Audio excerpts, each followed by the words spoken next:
чоң болсо чыда деп элечи. Ажырашкан бул жаман деп. А өлүп келген жакшыбы? Ассаламу алейкум менин көрүүчүлөрүм, кандайсыңар? Бүгүн 28 декабрь. Чикаганын тегереги Deerfield айылы. Өткөндө аябай кар жаап, араң көрөдүк деп видео чыгардым эле. Шатыратып бүгүн жан жабып атат го. Ай, мен деген турсам да, уктасам да, бассам дагы, отурсам дагы жанагы бир жаман окуя оюман кетпей койду да. Ошол тууралуу өзүмдүн ой пикиримди билдирсемби, билдирбесемби, элдер кандай кабыл алат деп ойлоп атам. Мындан бир 2-3 күн мурун бир университеттин мугалимин 48 жаштагы келинди жолдошу чекеге атып өлтүрдү деп ошондой эме суук кабар тарабадыбы. Ушундай эми сөз жок нерсе болуп атат да, мындай адамдын эмесине акылына сыйбас жаман нерсе. Мен ушуну айтат элем да, как эне катары, как кайнене катары, как чоң эне катары өзүмдүн дагы небере кыздарым өсүп келатат. Кызым жок, бирок кыздай көргөн эле келиним бар. Мен мындай дейм ба, негизи эркек баланы тарбиялаганда кичинесинен кызга кол көтөрбө, чачынан да жулба, бир чачы түшпөсүн деп тарбиялашыбыз керек. Нельзя. Это я, мама, я тоже девочка. Депчи, нельзя. Это будущее мама твоих детей, деп помните орусча. Сен болочок аялың, сенин балдарыңдын энеси болот. Болбойт, урганга болбойт, кол тийгизбе. Кол тийгизсең колуң шал болуп калат деп илгери ушинтип бизге айтчу эмес беле, билесиңерби? Колуң шал болуп калат депчи. Айта бериш керек. Ошо эмесине сознаниясында калат бала, эркек баланын. Аны эч качан урбайт аял затын. Кой деп айланайын. Эмне баягы каныңын бердим болду, менин менчигим деп эле ары ыйлеп бери ыйлай берген эркектер бар экен, оказывается. Мен деген момча калың төлөгөм, сен ошончолук сен кызмат кылышың керек, сен меникисиң, мен айтканды. Ой, Кудай, астагфирулла. Акмак деп айтсам болот да, андайларчы акмактар толтурда арабыздачы. Жүрөт. Ошо Америкада деле бар ошондойлорчу. Зөкүрлөр. Бирок андай зөкүрлөрдү Америка бат эле на место коюп коет. Биякта эне менен баланын укугу корголгон мамлекетте. Биздин Кыргызстанда да ошондой кылыш керек. Ошондой. Кенедей эле аялга кол көтөрүп, балага кол көтөрүп, зөкүрлүктү көрсөтсөт элечи. Чара колдонуш керек да. А биздин милиционерлер көз жумду кылат. Жок болуп атат, кетип калды, киши жоголду десе издебейт биздин милиционерлер. Тети совет убагынан бери келет, андай учурлар болгон. Кетип калды да, тарынып кетип калды да, келет да. 3 күнгө чейин келбесе анан издеп баштайбыз дегендер бар да. Билбейм иш кылып бизде өзгөрүүлөр болобу биздин Кыргызстанда, коомдо. Коомубуз аябай эле оорукчан болуп баратат, туурабы туугандар? Коомубуз оорукчан. Баарыбыз акча.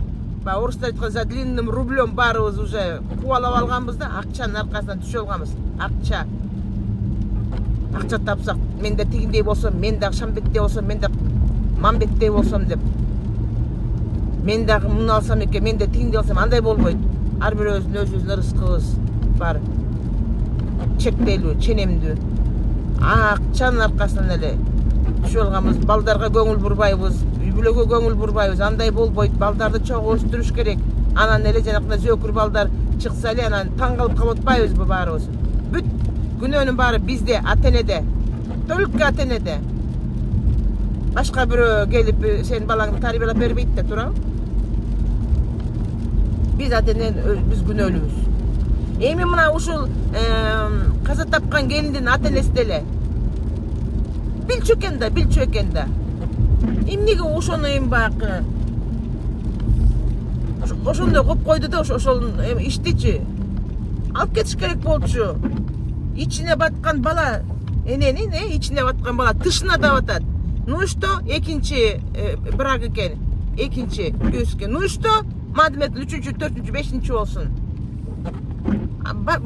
Баланын башы артык да, туурабы? Баланын аманчылыгы керек. Раматылык чубага канча сонунда айтчу. Чыда. Кээ ким олдулар айтат, чыда. Сен да канене болосуң, сен да чоң эне болосуң. Чыда. Деп элечи. Ажырашкан бул жаман деп. А өлүп келген жакшыбы?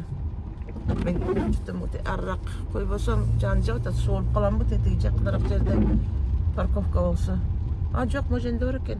Могу жерге киребиз азыр. Аркасы менен кирейин.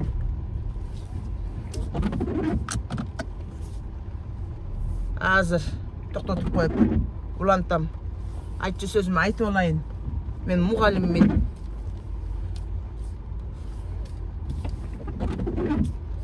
Айтпасам болбойт. В общем,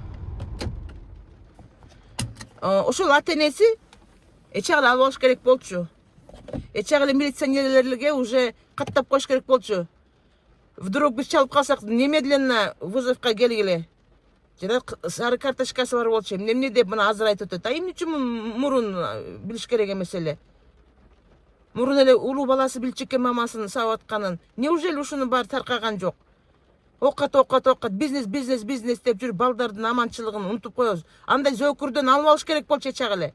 2 баласы менен эмес, 10 баласы болсо дагы алып алыш керек болчу. Эмнеге ушул зөөкүргө багынып, эмнеге басынып берип атабыз, ия? Андай зөөкүр күйөө балдарга эмелер, ия, күйөөлөргө. Токтотуш керек ушундайды. Ата-энелер сак болгула. Мен билем да, мындан дагы бир канча бир 10 жыл мурун биздин эле бир жакын кудалар кызын албай ушинтип чыда эл эмне дейт. Ладно, иди деп ыйлап келсе кызы үйүнө балдары сүйрөп бар деп кайра жөнөтүп. Аны да атып өлтүргөн. Сени тигили дарбазаны убагында ачпай койдуң деп. Милиционер, алдагы милиционерлер. Эме тапанчасы бар экен. Сен дарбазаны мен пипилдеткенде шак чыгып ачкан жоксуң. А байкуш түндө уктап калган келин байкуш. Укпай калыптыр да, канчанчы пипилдеткенде ачканы эсимде жок. Ачса так ошол жерден чекеге тамай айтып өлтүргөн. Вы представляете? Ушундай ата-энелер токтоткула. Эгерде ушундай звоноктор болсо, кызыңар тараптан ушундай уруп атат деп, алып келип алгыла. Анын эмнесин уяласыңар? Өлгөндөн кийин аны ыйлагандын кереги жок. Момда жоготуп болду, анда тиңдей болду, тиңдей деп. Турабы? Мен катуу айтам, мен негизи эле видеолорумда катуу эле обращение кыламын. Эч кимдин башына келбесин, баарыбыздын балдарыбыз аман болсун, келиндерибиз аман болсун, кыздарыбыз аман болсун. Бирок биз ата-энелер акча, бизнес деп ошонун аркасынан кубалап албай, балдарыбыздын дагы сактыгын ойлошубуз керек. Аялы жок жашашсын ошондой зөөкүрлөр, алып алгыла. 2-чү, 3-чү, 4-чү күйөөгө чыкса дагы багын табат кыз деген. Анан таң каласыңар, эмне үчүн кыргыздын кыздары башка улутка чыгып атат деп. Ушинтип коркконунан чыгат, башка жакшы улуттагы жигиттер жакшы сүйлөп, жакшы мамиле кылып койсо, урбаса, сокпосо, жакшы сыйласа. Турабы, өзүңөрдүн оюңарды билдирип кеткиле. Аябай мындай ичим ачышып атат да. Как это так? Мен балдары эмне деген психологический травма алды. Мен уулумду дагы, мен аябай көзөмөлдөйм. Келиним менен улам сурап турамын. Урбайбы, тимбе жок.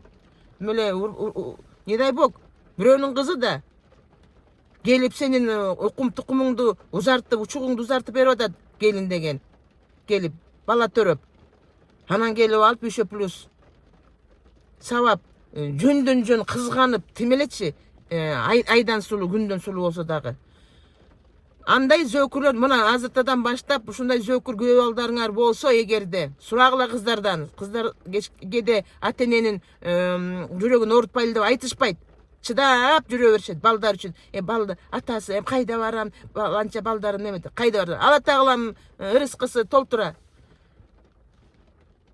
Ата-энелер ичиңерге баткан бала тышыңарга да батат.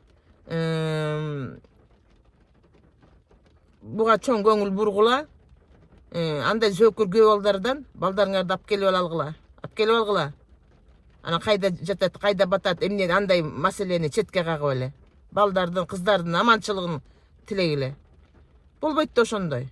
Ошо Кыргызстанда негизи тапанча алып жүрүүгө эме бөгөт коюш керек. Надо запрет кылыш. Кайдан алып атат элдер эме? Кайдан? Кенеди Кыргызстан болсо, ушундай өлтүрүү случайлары аябай көбөйүп кетти Кыргызстандын коомчулугунда. Кыздарды, келиндерди, аялдарын ыйлап эле ачсаң эле тигиз өкүр экинчи айын өлтүрүп салды, жеңебиз өлтүрүп салды, эжебиз өлтүрүп салды, тайжебиз өлтүрүп салды. Балдары ыйлап, шолкулдап ыйлап турат бер жакта. Тайжемдикинде өсөм, эми тайтамдыкында өсөм, анан тиякта өсөм, биякта өсөм деп. Эмне деген тамтык я? Биз коомубузду тазалашыбыз керек. Кайда жүрбөсөк да ай уй деп, ай деген ажы жок, кой деген кожо жок коом болдук да. Ар бир бурчтан имамдарыбыз кыйкырып, бакырып, өкүрүп айтып атышат. Бирок кыйкырып атат, бирок катуу тилин тийгизип деле айтып атат биздин имамдарчы. Укпайбыз, ошо имамдардын сабактарын укпайбыз да. Угуш керек. Бир сабагын 2-3 жолу угуш керек. Мен мисалы тамак ичип атып да, кир жууп атып дагы, үй тазалатып дагы ошо мен имамдардын лекциясын улам өзүбүздүн иманыбызды сугарышыбыз керек. Жакшы эне болоюн, жакшы чоң эне болоюн, жакшы айын эне болоюн, жакшы инсан болоюн, жакшы аял болоюн депчи. Ой, давлениям көтөрүлүп чыкты ушундай. Мисалы мен акылыма сыйбайт да мындай нерсе. Мен туура эмес көрөм. Аялга гана эмес, жаныбарга дагы кол тийгизбешибиз керек. Эч кимге укугубуз жок. Муну токтош керек. Мындай жиним келгенде сөздү таппай калам. Урматтуу көрүүчүлөр, ушундай нерсени айтып жүргүлө. Эгерде бир жерден көрүп аткан болсоңор, бирөөнүн келинин сабап, бирөө аялын сабап аткан болсо, айткыла, милицияга айткыла. Коркпош керек. Акырын звонок кылып коюш керек. Эмнеге? Тиги дүйнөгө барганда жооп беребиз. Бирөөнүн өмүрү үзүлүп атса, унчукпай отуруп. Анан ата-энелер, өзүңөр билип турсаңар ошондой эмени, случайды. Мындай тиги дүйнөгө кетип калгандан кийин адам ыйлап ботодой боздоп калдын кереги жок. Мен ушундай деле айтам да. Алдын ала алыш керек. Билгенден кийин, билбесеңер макул бир жөн, билбесеңер. Билип туруп ушундай жакшы болор эми, чыдап жашайлы, эл эмне дейт? Күйөөдөн күйөө тиди деп элдин оозуна калабыз, элдин кебине калабыз, шерменде болобуз, андай болобуз деген токтош керек. Чубак ажы Раматылык какшап эле келген. Кызыңарды алып алгыла, кызыңар эмне толтура эле, эмне үчүн бирөөгө ошондой зөкүргө жем кылып бересиңер? Тиги бу аял албаса албай калсын, аялсыз жашасын андай неме деп мындай билбейм эми. Кандай принцип менен жашап атабыз бу коомдо? Кандай принцип менен жашап атабыз? Эл эмне дейт дегенби? Эл эмне десе дей берсин. Эмнеге кереги бар эл эмне дейт деген? Балдарыбыздын башын аманчылыгы керек. Балдарыбыздын бактылуулугу керек бизге. Аманчылыгы керек. Эл эмне дейт? Ушуну түшүнбөйм. Дей берсин, эл эмне десе дей берсин. Элдин оозунда элек жок дейт. Жақсы, давайте, ассаламу алейкум.